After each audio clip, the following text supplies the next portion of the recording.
Nossa Caixa, mais que um banco, o nosso banco.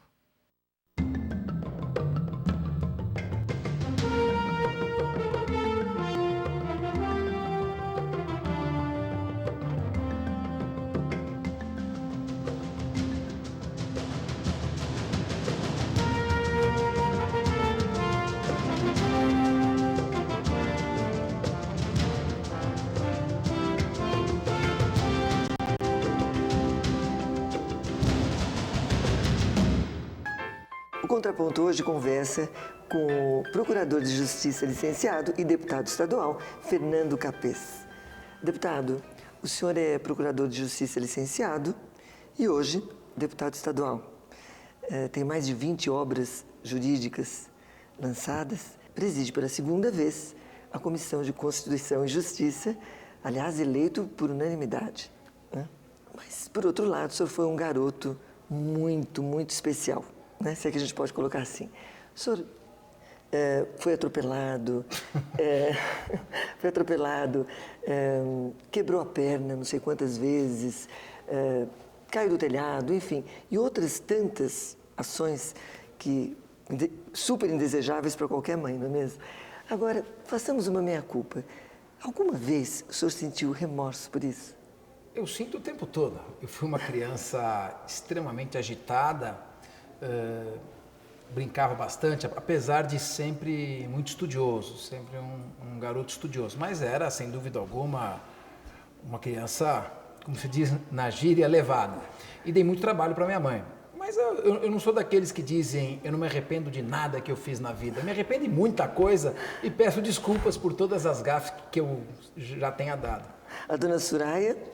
Dona Soraya, Santa Soraya, minha mãe. Aliás, devo muito a ela, porque no começo eu tinha muita dificuldade no aprendizado e ela foi muito paciente comigo, esteve ao meu lado, ensinando, fazendo a lição juntos. Tomando as lições. Tomando as lições até que eu decolasse por conta própria. Então, se hoje eu tenho um currículo escolar, que é um currículo muito bom, com excelentes notas, e consegui tudo o que eu consegui, isso se deve ao apoio da minha mãe no início da minha atividade e vida escolar. Bom, então o senhor está perdoado, doutor Capês.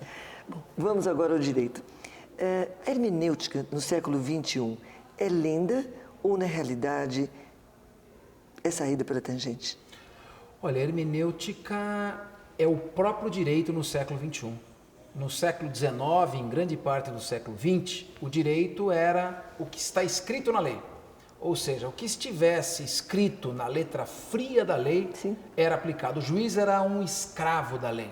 Hoje não. O direito é a Constituição, são os princípios constitucionais, o princípio da dignidade humana.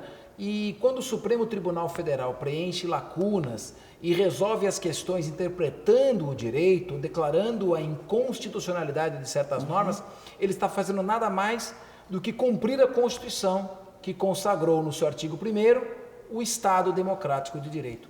Portanto, a hermenêutica hoje se confunde com o próprio direito, é a interpretação do direito à luz da Constituição. Deputado, e por falar em saída pela tangente, e também lembrando que o senhor foi promotor, aliás, entrou em primeiro lugar, graças à dona Soraya, no concurso do Ministério Público. Está correto o direito que tem o parlamentar de renunciar ao seu mandato para fugir de uma possível cassação? Eu acho que é um erro da Constituição. Iniciado o processo de cassação, ou detectado o fato, a renúncia ao mandato jamais poderia interromper o efeito da inelegibilidade que decorre da cassação do mandato. É uma vergonha o candidato renunciar ao mandato para fugir ao efeito da inelegibilidade. Na minha opinião, a renúncia deveria não produzir nenhum efeito. Não deveria produzir nenhum efeito com relação à inelegibilidade. Acho um tapa na cara da sociedade esta renúncia e mais, demonstra uma certa fragilidade do sistema eleitoral, porque ele sabe que mesmo afrontando a opinião pública, ele tem condições de se reeleger com a força do poder econômico. Atualmente, quais são os 2 principais projetos de lei de interesse do Poder Judiciário que tramitam na Assembleia Paulista? Olha, nós temos um que é da autonomia financeira do Poder Judiciário, segundo o qual a receita proveniente de custas e emolumentos, como determina a Constituição, deveria reverter diretamente em favor do judiciário. E nós temos um outro projeto muito importante também da reestruturação dos cargos dos serventuários da Justiça. Hoje são esses dois projetos e eu, como presidente da Comissão de Constituição e Justiça e pela minha origem no Judiciário, estou acompanhando bem de perto, com muito interesse ambos. E o senhor acha que isso... Isso depende de uma série de negociações, há também que se compor o interesse do governo, porque o governo tem as suas preocupações de natureza orçamentária. E isso tem que ser feito em comum acordo com os poderes da República, o Judiciário, o Legislativo e o Poder Executivo. Então isso demanda o que a gente chama de uma negociação política, um amplo entendimento. Continuemos nas leis. O STF declara inconstitucionais 86% das leis que aprecia. Isso não é um sinal que o Congresso tem errado muito? Olha, no âmbito das assembleias legislativas, nós temos muitos projetos com constitucionalidade duvidosa. Nós, na CCJ, derrubamos a maioria dos projetos que entram. Mas por que razão? Sim. Porque a competência legislativa dos estados ficou muito apertada, muito restrita. Hoje você tem os municípios com todas as questões de peculiar interesse e a União com os grandes temas.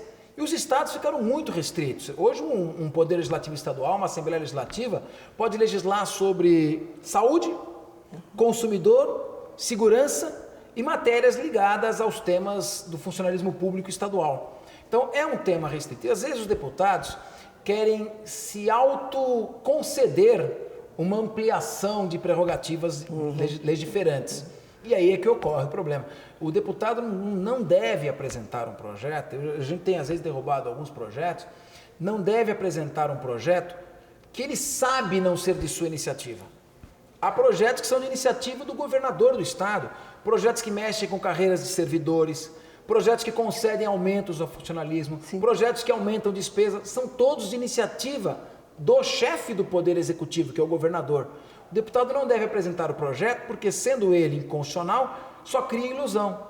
Então o Supremo está certo de pronunciar essa inconstitucionalidade e os deputados têm muito, que podem fazer muito dentro da competência que lhes é concedida. Olha, só na área de consumidor é um mundo que você pode legislar. Bom, resta torcer que eles aprendam, né?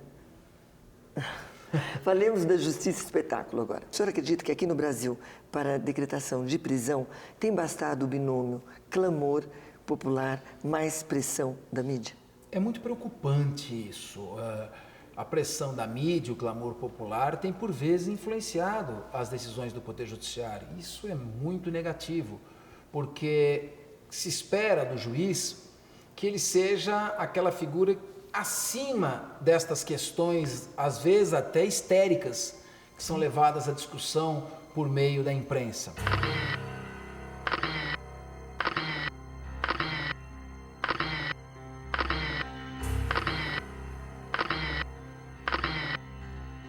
Cabe ao juiz a ponderação, a equidistância, a análise refletida sobre a prova dos autos, para fazer justiça à sua própria convicção.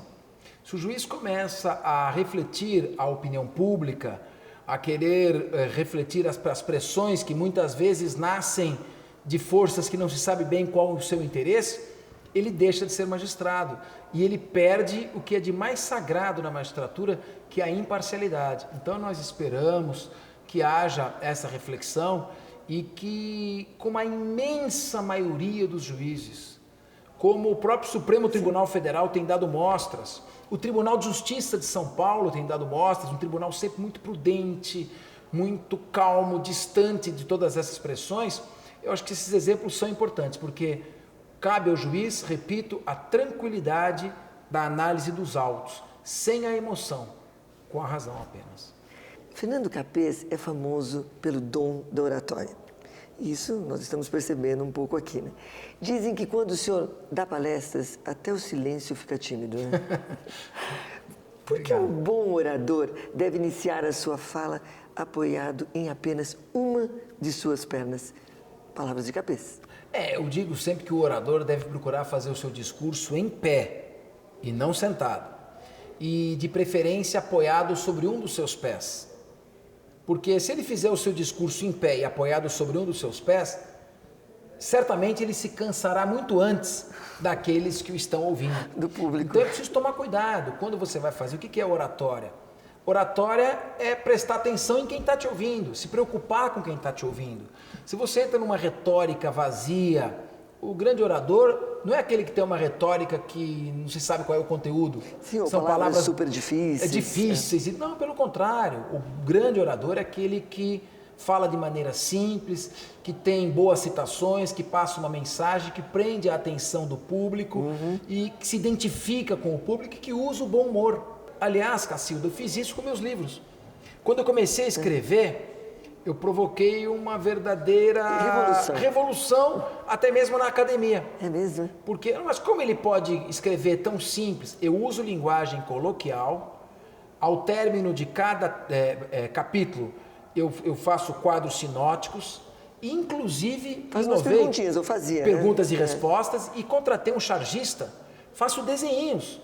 Agora, como é que eu vou explicar, por exemplo, a um estudante ou a um profissional do direito não afeiçoado a determinado assunto, o que é discriminante putativa por erro de tipo evitável ou inexcusável? Ora, eu explico isso em primeiro lugar com um desenho. 4 quadrinhos bem-humorados, a pessoa vê, entende a história, fixa, vai para o quadro sinótico e ela entra na doutrina. Ou seja, difícil é se comunicar de maneira fácil. Bom, nós vamos interromper um pouquinho o nosso programa. Você não saia daí, daqui a pouco nós voltamos com o deputado Fernando Capês. Até já.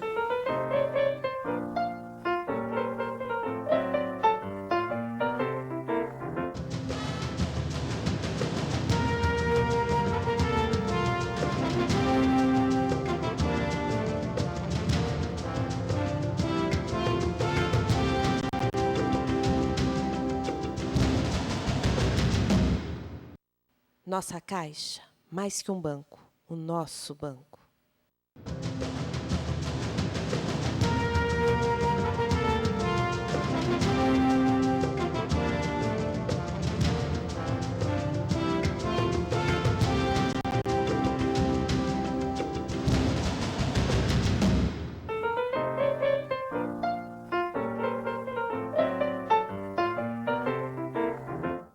Deputado, o senhor participou em Viena de uma reunião da ONU, cujo tema foi o tráfico internacional de seres humanos.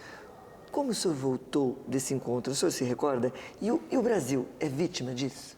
Olha, o tráfico internacional de mulheres e de crianças é o terceiro mais rentável mercado ilícito do mundo. Só perde para o tráfico internacional de armas e para o tráfico internacional de drogas. Normalmente são moças provenientes do leste europeu, norte da África ou América do Sul, particularmente Brasil. Sim. Essas moças são atraídas com falsas promessas de que serão atrizes ou vão participar de filmes ou serão modelos, e quando elas chegam, o traficante de mulheres lhes toma o passaporte, elas são praticamente aprisionadas, transformadas em prostitutas. Isso sem nenhuma ilusão. Aí, direto. Logo que ela chega, já é essa situação. assim. Já pede o passaporte, tranca no apartamento, ela é alimentada, não pode sair e começa a ser submetida a dezenas de relações sexuais. Vira uma prisioneira. Uma escrava da mercancia sexual. E ela acaba, não tem a quem recorrer. Ela vai procurar a polícia, ela não tem passaporte, ela está num submundo. Ela é considerada uma prostituta, é vista com preconceito, ela não tem dinheiro para voltar. Normalmente elas acabam até se suicidando. Esse é um problema ao qual nem sempre se dá atenção, mas é muito grave. O tráfico de crianças também, sequestro de crianças para venda de bebês para famílias, principalmente na Europa. Isso tem sido um flagelo que demanda uma providência. Aqui no Brasil, a participação nesse congresso, eu fui a convite do professor Damásio de Jesus, repercutiu numa mudança na lei de lavagem de dinheiro, que foi uma das hipóteses que foi incluída na lavagem de dinheiro, é o dinheiro sujo proveniente do tráfico internacional de mulheres. E o que o senhor acha que o judiciário pode fazer nisso? Bom, houve mudanças na legislação depois desse congresso, o Código Penal tratou de uma maneira mais completa a questão do tráfico doméstico internacional de seres humanos. É uma matéria que demanda, em primeiro lugar, um convênio entre as polícias do mundo inteiro, uma conscientização, a vigilância das fronteiras, mas, sobretudo, a informação. As mulheres, que as vítimas são pessoas adultas que se deixam iludir. Na medida que isso começar a ser repetido, cristalizado, elas não vão cair nessa... Né? Divulgado, para que não se caia nesse tipo de fraude. Doutor Fernando Capês, tem uma pergunta que não quer calar. O senhor largou o que mais sonhava na vida, que era atuar no Ministério Público para ser deputado. Qual o maior objetivo daquele promotor, lá de trás, na Assembleia Legislativa? Ou seja, qual o preço daquela renúncia? Olha, eu posso te dizer que eu nunca exerci uma função que me desse tanta satisfação profissional quanto a de ser deputado. Eu vibro com o Poder Legislativo. Eu acordo bem cedo, logo de manhã, meu dia começa às 6 horas da manhã e termina, não raro, de madrugada. Eu parei de dar aula em cursos preparatórios, estou completamente imerso nessa atividade, estou muito feliz, porque é uma atividade que te permite se relacionar com as pessoas. É dinâmico e você sente mais proximidade em fazer o bem. Então eu vou até a periferia, vejo aquelas pessoas que estão precisando de coisas, interfiro junto ao governo para que haja um atendimento, verifico uma escola, o que está acontecendo na área da segurança, ajudo pessoas que têm função pública a obterem melhorias nas suas condições de trabalho. O político que quer exercitar efetivamente a sua função, ele tem condição de se doar ao seu semelhante, fazer o bem, é isso que me anima. Como promotor eu também fazia, claro, mas é uma atividade que você faz o bem através do processo. Mais passiva, né? Talvez. Não, ela também é dinâmica. O Ministério Público ainda é a minha grande paixão, é a minha instituição, eu amo o Ministério Público. Mas como deputado, há um contato mais popular, você está próximo das pessoas, você está interagindo diariamente e a todo momento. Então, é fascinante. E o senhor acha que essa coisa de poder produzir leis também lhe dá uma condição mais ativa dentro de uma... Olha, eu tenho feito, desde que eu entrei, eu apresentei 186 proposições. O número aumenta todo o tempo. São inúmeros projetos de lei. E nós podemos, com esses projetos de lei... São as madrugadas aí que o senhor fica pensando? Nós temos uma equipe excepcional também. Eu tenho, por exemplo, um projeto de lei que obriga a colocar na carga horária semanal das escolas da rede pública e privada 1 hora de aula sobre prevenção e informações sobre o uso das drogas, o uso indevido das drogas. Então, isso aí, se virar lei...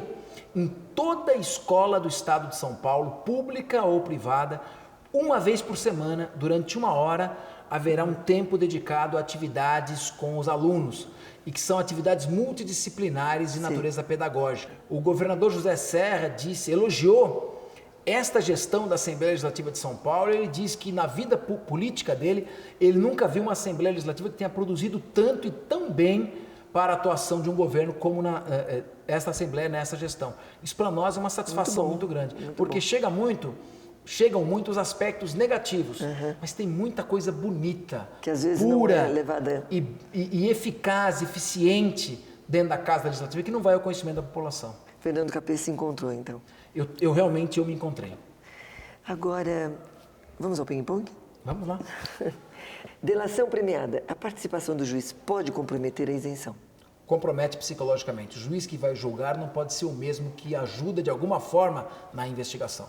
Veio em boa hora o novo estatuto que retira de índios a condição de inimputáveis. O índio está cada vez mais inserido no contexto social. O juiz deve analisar caso a caso. Isso para mim é positivo.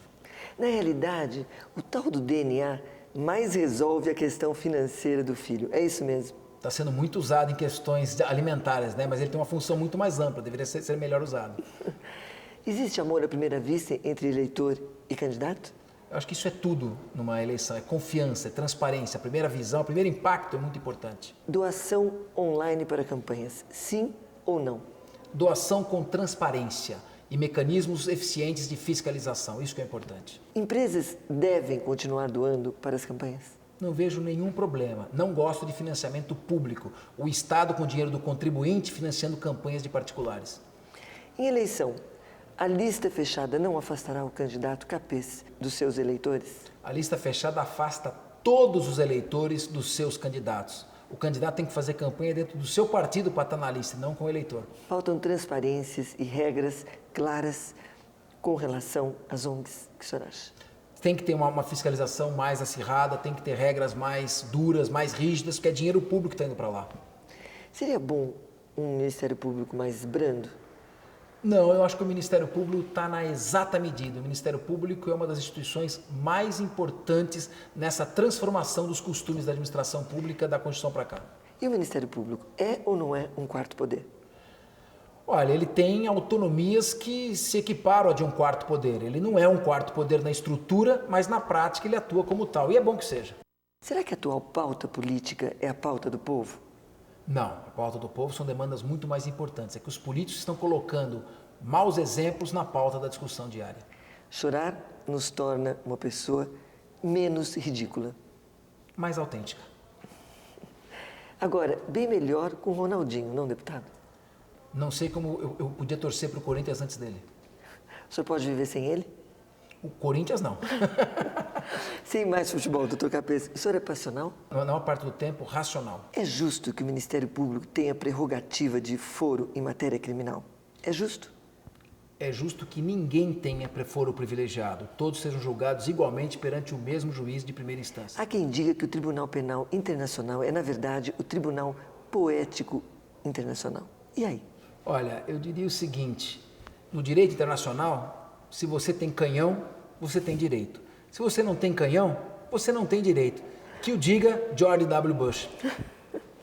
Por que o senhor prega que o advogado é o tapete da vida do réu? Não, eu digo que o advogado, sem advogado não se faz justiça, porque o advogado é imprescindível na medida em que ele garante ao acusado o direito a um julgamento justo.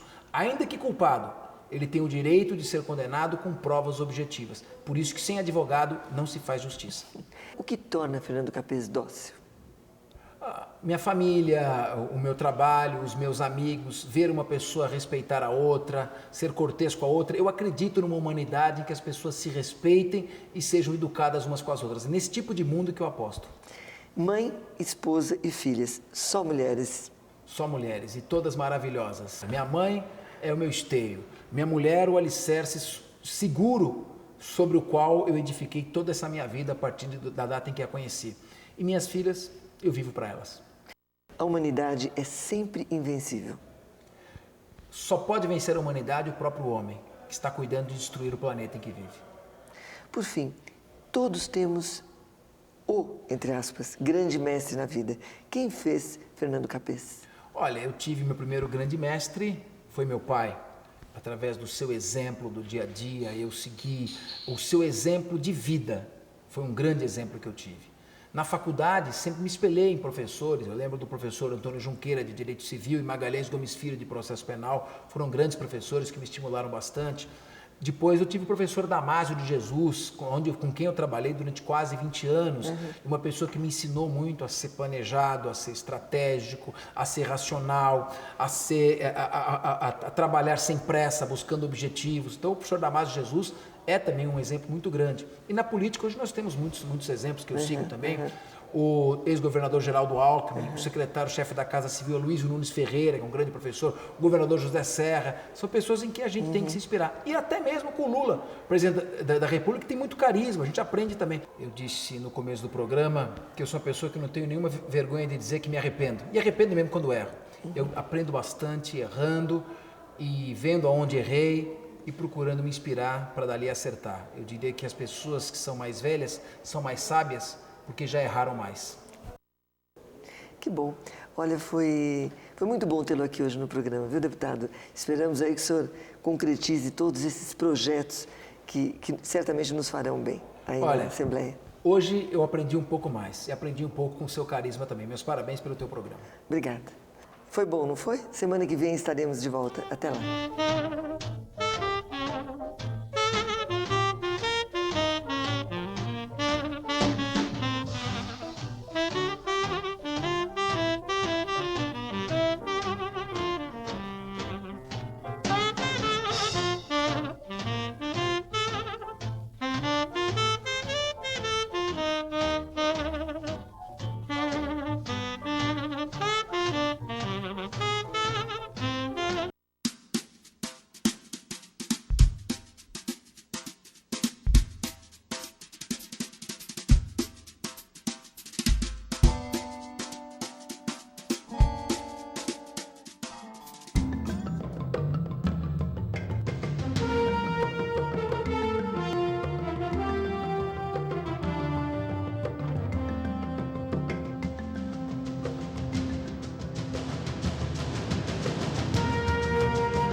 Nossa Caixa, mais que um banco, o nosso banco.